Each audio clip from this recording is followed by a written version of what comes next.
What is happening, everybody? It's CJ here from Dream Diecast Cars, and today, because so many of you guys have asked for it, I'm going to be doing a review of this Ferrari 458 Italia Spider made by Hot Wheels Elite. Now, real quick, before we get into the review, I want to tell you guys to click right here to check out Friday's video. It's actually featuring this model right here, and if you haven't seen it, go do yourself a favor and check it out. I think it's honestly one of the best videos I've ever made. It was really pretty, and it took a while to make it, so please go check it out, and I think you guys will definitely enjoy it if you do. But now, let's start taking a look around this gorgeous model. As always, let's start by taking a look at the front of the car. When you look at the lights, you can see that Hot Wheels Elite did a great job with them. This plastic right here is clear, and it looks exactly like real glass. When you look really closely, you can see that the main bulb is done nicely, and these LEDs look gorgeous, just like they do on a real 458. Also, when you look right next to the light, you can see that this tiny little intake is done perfectly. You can see that they actually made a little grill inside of it, which looks amazing. Then, when you take a look down low, you can see that the famous Ferrari 458 fins are done very nicely, and then behind it, it's extremely hard to see, but there is a grill back there that's done really nicely. And of course, the prancing horse in the middle is done amazingly, just to perfection. I know I keep saying it, but it's made out of real metal, and it just looks outstanding. Then when you look in the middle, you can see that the badge is done very nicely. It's indented like it is on the real car, and as far as I can tell, it's not a sticker, it's actually painted on, which is good. Now let's move along to the side of this model. One of the first things you'll notice when looking at the side of this model are, of course, the wheels. When you look on the outside, you can see that the tires are replicated very nicely. They're made out of rubber, which looks and feels fantastic. Then you've got the rims, of course, which are made out of real metal. They look also amazing. When you look really close up to the middle, you can see that the nuts are done very nicely, and the prancing horse in the middle also looks great. Then, look behind the rims, and you can see that the disc does move through the caliper as it should. Next, when you look a little bit to the right, you can see that the Ferrari shield is done very well. Although it doesn't pop out like it would on the real car, it is painted on, so it's not just a sticker, and that makes it look pretty darn good. And now I have to mention this badge right here, and every single time I do, you guys seem to go nuts in the comments with how I'm saying it wrong, and then a bunch of you guys start a big argument. But right here, you can see the Pininfarina badge right by the rear wheel, which I think is done very nicely. Even though it's just a sticker, it does pop out, and it's like a very high quality sticker, so it looks really good. Now let's move on to the back of this model. When you look at the brake lights, you can see that Hot Wheels did a fantastic job of replicating them. You can see that they're made out of a clear plastic, which looks very similar to what's on the real car. It's got the red around the outside and the white in the middle, which looks good. And then right next to that, you've got this little intake area, which is a real grill, which looks amazing. Even though it isn't perforated, I think that Hot Wheels still did a great job with it. Then up here, you have that same prancing horse badge from the front of this model, which is a great thing because the one on the front was extremely realistic, and so is this one. It's made out of real metal, once again, and just all the features of the prancing horse are done perfectly. Then when you look at the three exhaust pipes, I think that they could be done a little bit better. They look pretty realistic from far away, but when you get up close, you can see that they're clearly made out of a plastic material, which I don't like too much. Then on the bottom, you can see the diffuser and a couple more intakes, and those also look outstanding. Now let's take a look inside the trunk on this model. And it is pretty easy to open up the hood. All you have to do is just find a little area right around here by this little intake. You can stick your fingernail in there and pull it right up, like so. Now, one thing that Hot Wheels didn't do, which I would have really liked to see, is add the hydraulics that a real 458 would have.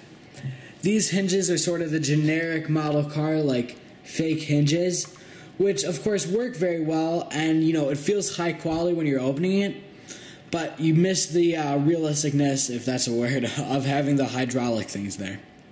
Then, when you look inside the actual, trunk compartment, you get your first glimpse at an interesting material that Hot Wheels Elite used. I was very surprised to see that Hot Wheels didn't just stick with felt like they did on this Ferrari 458 Coupe Fernando Alonso Edition. Here's the interesting thing though. They didn't just use the generic cheap plastic on the inside, they actually used kind of a weird material that looks very realistic. I might even venture to say that although it doesn't feel as nice as the felt would, it might even look the same, if not a tiny bit more realistic than the felt actually does. Even so, I would have actually preferred it if they just stuck with felt because it does seem to be a tiny bit more high quality. Even if they do look the same, I just think it's nicer to use felt. That's just my opinion. So now that we're done with the trunk, let's move along to the engine on this model, which once again is very easy to open up, which I really like because sometimes these kind of compartments are hard, but all you have to do is just find this little crevice right here, stick your fingernail right in, and it's hard to do while I'm holding the camera in the other hand, but you just pull right up. Once again, Hot Wheels Elite decided not to go with the hydraulics that would be used on a 458 Italia in real life, but instead they used these kind of almost cheap looking hinges right here. But they do work very nicely, so once again, I'm not complaining too much. It's a very minute detail, but it is something to be aware of. Now when you look at the actual engine, as on a real 458 Italia Spider, you really don't see too much. However, Hot Wheels Elite did an amazing job with it, and it's really hard to show you on the camera, which I'm sorry to say, but it just is. But you can see like the depth that they put into the engine. They didn't just stop right there, which honestly they probably could have and no one would have noticed. You can see little wires behind. You can see that they finished like the main engine part. It all looks outstanding. Also, the little 458 Italia prancing horse badge right here looks pretty nice. Now let's move right along onto the interior. Once again, Hot Wheels decided not to go with real felt, but instead use the same material from the trunk.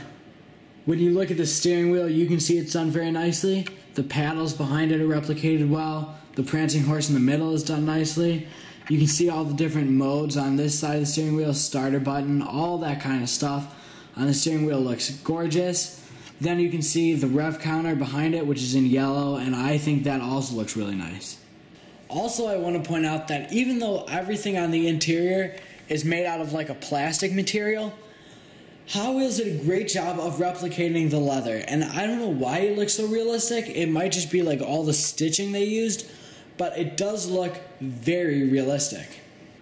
Also, I really like the way that they did this 458 Spider badge, which you can see all the way on the right. The center console also looks really good, and I think that that part just completes the interior, makes it look really good. So now it's time to move on to the ratings for this model. And for those of you who have never seen the show, what I do is I post two different ratings. The first one is my rating without the price, if you had all the money in the world, just rating this model for what it is. And then my second one is the rating which factors in price. So for the first rating, the rating without price, I would give this car the lowest A you could get. A-, 90% exactly.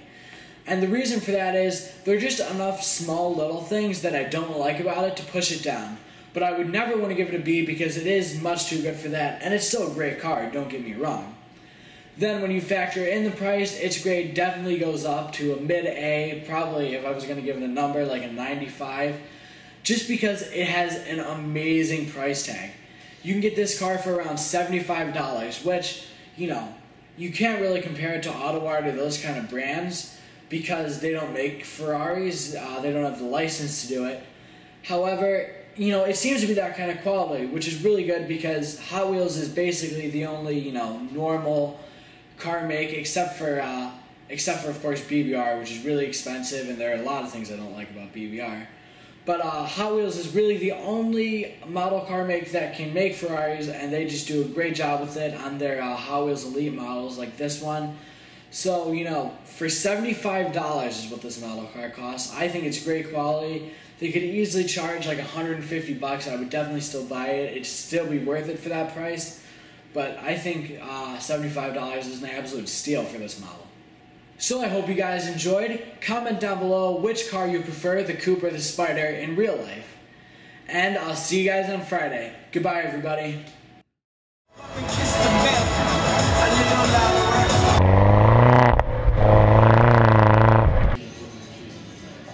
Pretty pretty neat.